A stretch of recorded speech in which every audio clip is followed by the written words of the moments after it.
이런 종목들은 어떤 투자의 개념보다 철저하게 트레이딩 관점으로 한마디로 짧게 끊고 나오셔야 된다라고 생각을 하고요. 국제유가는 지금 계속 간다 계속 이야기를 했는데 이제 뭐 사실 이제 $90가 넘어서 오고 $100 간다. 지금 $94 정도까지 갔죠. 결국은 유가 같은 경우는 급등, 갑작스럽게 오른다기보다 서서히 해서 $100 정도까지는 가지 않을까라고 생각은 하고 있고요. 그럼 유가 관련주들 단기적으로 오르는 종목들, 오늘 유가 관련주들 쭉 이렇게 보니까, 일단은 상위에 있는 종목들, 많이 오른, 상승, 거의 어떤 종목이 있었죠? 중앙에너지서비스, 한국석유, 이런 종목들도 장 초반에 거의 장 초반보다 좀 밀렸어요. 그리고 저는 그래도 국제 유가 관련주는 이런 종목들 단기적으로 따라가기 쉽지 않아요. 오를 때 따라 붙었다가 괜히 잘못 들어가면 고점에서 물리는 경우가 있어서 저는 여전히 그 대형주 국제 유가에 만약에 상승의 베팅이라기보다 해지를 한다. 시장 해지를 하겠다고 해서 국제유가 관련된 종목 사신다면은 저는 여전히 SOE라든지 큰 종목 중심으로 사셔야 된다라고 생각하고요. 어차피 10%, 20% 오르는 종목들은 그때 따라가도 우리가 먹을 수 있는 건 그렇게 많지 않아요. 우리가 20%, 30%다 먹을 수가 없어요. 미리 사두지 않는 이상. 그렇기 때문에 수익 면에서 봤을 때는 그냥 안정적으로 가져갈 수 있는 종목들 하셨으면 좋겠고요. 말씀드린 대로 나머지 원재료 관련 종목들은 변동폭, 일변동폭이 너무나 크기 때문에 미리 사두시지 못할 거면은 단기적으로 따라 붙으시다가는 그날 물리시고 또 그날 손절하셨다가 또 다음날 또 오르면 또 따라갔다가 또 빠지고 이런 현상이 반복될 수 있기 때문에 아예 조금 관심 없는 날 미리 사놓고 기다리셨다가 며칠 기다리시던지요. 그러지 않고서는 저는 트레이딩 어렵다라고 좀 말씀드리고 싶습니다. 네. 오늘 보면 우주항공이나 방산 이런 쪽도 이제 과거에는 이런 전쟁 관련주 오르잖아요. 그런 쪽도 좀 올랐는데 이 우크라이나 사태 관련해서 소위 수혜주로 분류되는 것들 곽영훈 부장님 말씀해 주십시오. 네, 현재 지금 오늘 시장에서 움직인 종목들은 우크라이나 관련주만 올라졌는데요.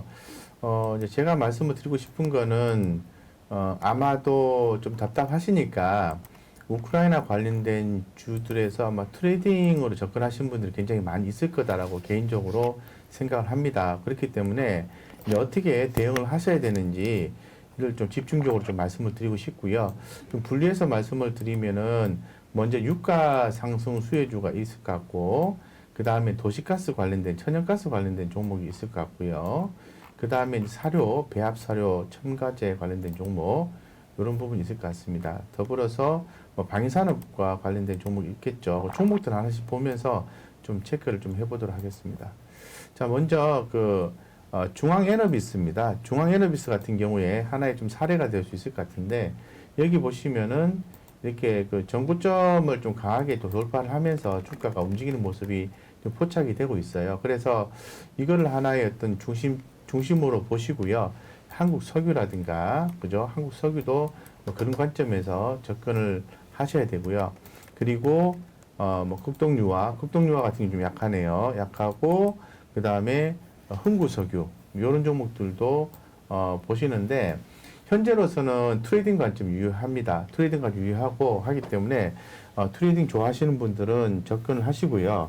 대신에, 손절 라인을 좀 잡고 대응을 하셔야 된다고 좀 말씀드리겠습니다.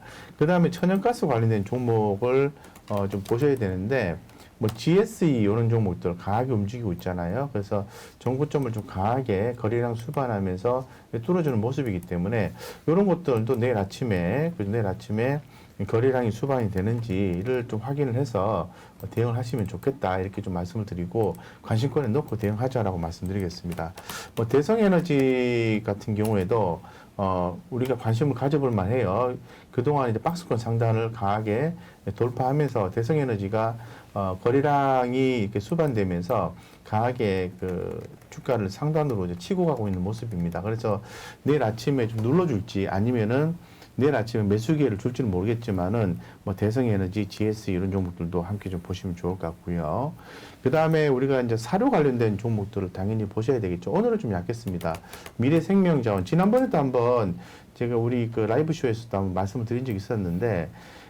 지금 그 우크라이나 같은 경우에는 전 세계 밀 수출 28%를 차지한다고 얘기를 합니다. 그래서 이번에 만약에 어떤 뭐 전쟁 이런 부분이 나게 되면은 아무래도 수출길이 좀 문제가 생기겠죠. 그러다 보면은 아무래도 그 곡물 관련된 주가가 곡물가가 좀 많이 급등할 것이다. 물론 이제 세계적인 지수로 봐도 급등을 한 상태입니다. 그렇기 때문에 이런 종목들은 오늘 좀 급등이 나오면서 위에서 차익실현 매물이 나왔습니다만은 그래도 관심 있게 좀 보셔야 되고 그 다음에 팜스토리 이런 종목들 스토리 팜스토리 이런 종목들도 지금 오늘 같은 경우에는 살짝 눌러주는 모습인데요. 제가 볼 때는 기회가 있을 것 같습니다. 그래서 팜스토리 이런 종목들 함께 좀 보셨으면 좋을 것 같고 뭐 전쟁 테마주 같은 경우에는 저는 뭐 빅텍 이런 종목들 함께 좀 보셨으면 좋겠어요. 흐름이 좀 살아있는 것들 좀 보는 게 좋겠죠. 예, 그래서 빅텍 이런 종목들 지금 뭐 공략하기는 쉽지가 않을 것 같은데요. 일단은 관심 있게 보셔야 되고 뭐 퍼스트 이런 종목들 예. 그래서 뭐 매매를 굳이 하신다면은 요런 종목 쪽에서 좀 매매를 좀 하시는 게 저는 좋겠다는 말씀드리고 철저하게 이렇게 그죠? 철저하게 공략 포인트를 잡아서 대응한다고 하면은 지금 우크라이나 관련되어서 발생한 이슈는 단번에 꺼질 것 같지는 않아요. 그래서 이 관련된 종목들 제가 쭉 말씀을 드렸는데 관련된 종목들에 대해서 관심을 갖고 뭐 트레이딩을 또 뭐 전업 투자 개념으로 해서 하시는 분들 유가 상승률이라든가 천연가스 그리고 또 식량 관련된 거 그리고 방위사료 이런 것들은 관심권을 넣고 계속해서 좀 팔로우 하시면은 단기에 좀 좋은 성과를 낼 수 있지 않을까 싶습니다.